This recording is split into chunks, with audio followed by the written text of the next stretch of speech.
In this video, I want to talk about how to stay motivated when you're paying down your debt because it can be a slog, right? Especially after you've just sort of tracked all your debt, you've put it into one spot, whether that's a spreadsheet or an app or your notebook, whatever, and you look at the total and it's like just this outrageous number and you're like, how the hell am I going to pay off all this debt? So for some extra context, my name is Chris. I've been an accountant for 10 years and I was sitting where you currently are about 5 or so years ago. My wife and I had $43,000 of debt. We did the same exercise. We listed them all out. It was 12 different loans totaling $43,000.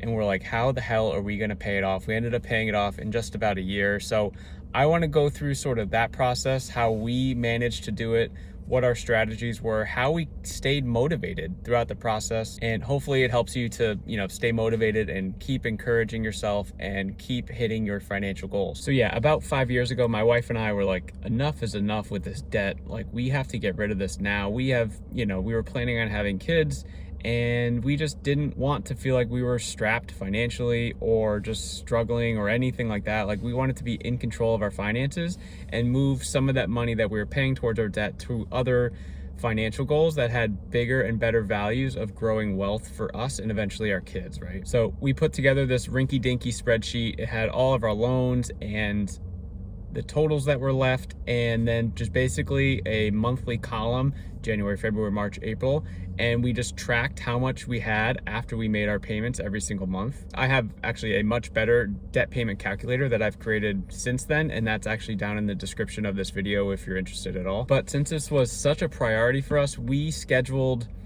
10 minutes a month, every single month, where we physically sat down, we both looked at the spreadsheet, and we made sure that we were both sort of aligned in what the plan was for that month, because we had some shared debt, but we also had some individual debt. Like, before we became married, we had credit cards with just one of our names on it. We just wanted to make sure that each one of us was aligned in what the plan was, and the goal was just to keep progressing forward and get the number down every single month. So I would recommend that for you. Make sure that, like, if it's a goal, that you're doing some sort of touch point frequently, and once a month felt like enough for us because we were paying our credit card bills, our other debts every month, right? So it made sense that we met once a month. If we felt like the goal was not being reached, like maybe we had to meet once a month and then have another discussion about other things that we were doing in the other parts of our life, like the kind of expenses we were paying for, maybe we try and reduce those, or maybe we try and make some extra income over the next 3, 6, 12 months, something like that. So it's not always just how much money can I put towards my debt, it's what can I do in other areas of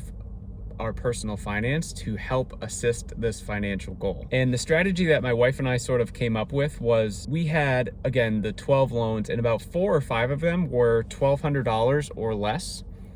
And we thought it would be very helpful for us if we saw that a couple loans just vanished from thin air after paying them off in a couple months. So our focus was paying down the smallest loans that were under $1,200 first, getting them off the board, and then hopefully in like 3 or 4 months we would have only 8 left or 7 left, and you just see progress. Because once you see progress, that's the biggest motivating factor. If you see progress, you're going to stay motivated. So you need to come up with a plan for you that will give you some sort of quick win, some sort of small progressive wins along the way. And it's really, really important, if you share finances with someone else, that you guys are completely aligned, because what could have happened, like I mentioned, my wife and I had, individual credit cards, and so I could have been doing the thing that I was supposed to do, but my wife was slacking, or vice versa, and then it throws off the whole plan. So you really need to make sure that if you share finances with someone else, that you guys are both very aligned in the same goal and you are both trying as hard as you can to reach that goal. But yeah, and we didn't know it at the time, but basically the plan that we were doing was what is known as the debt snowball method, which is where you pay off your smallest balances first and you go all the way up to your largest balance. In our case, we were making minimum payments on 11 of our 12 loans, and then we were putting all the money that we wanted to allocate towards our debt to the smallest loan that we had to get rid of that, and then bump all that money up to the next smallest loan, etc., etc. You do this all the way up until all your debt's gone. And I do think that this is the best strategy for most people, even though the other popular debt payment strategy is the debt avalanche method, which looks at paying off your debt from the highest interest rate first to your lowest interest rate. This will have a better cost savings for you, because interest is such a pain in the ass that getting rid of the highest interest rates first will actually be cheaper for you in the long run in probably every scenario. But we all know that debt isn't just a money thing. Debt is a behavior thing. Debt is a psychological thing. Debt is a stressor in our lives. So I think for most people, it makes the most sense to do the debt snowball method, which just gets rid of smaller debts and you build. It gives you the small wins, the quick wins, and that's what keeps you motivated. And to be honest, my wife and I did have to make some sacrifices. We cut back a little on expenses. We did not do as many social things with friends or family that cost money because we were committed to this goal. And we weren't necessarily honest with those people as to why, because we were kind of embarrassed that we didn't want to spend money, but like that was the goal.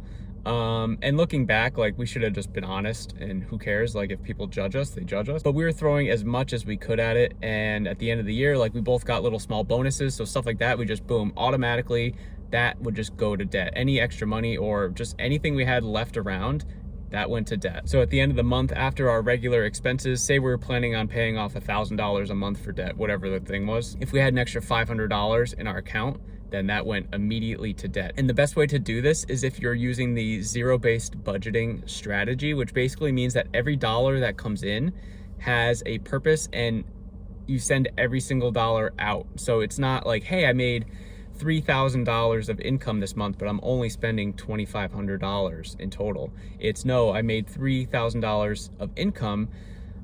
I had $2,500 of expenses, so the extra $500 I'm going to put towards a financial goal. And in our case, it was paying down debt faster. So to us, that felt like, a double snowball where we're snowballing all of this debt, and we're also snowballing all of our extra money that we seem to have, if we seem to have it every single month. I'd love to hear from you guys what your biggest struggle is when paying down your debt. Is it a psychological thing? Is it a money thing? Let me know down in the comments. I make videos every single day posting onto YouTube about personal finance, mindset, strategy, implementation. So if there's one thing that you guys are trying to look to improve, I'd love to hear from you. I will see you in the next one.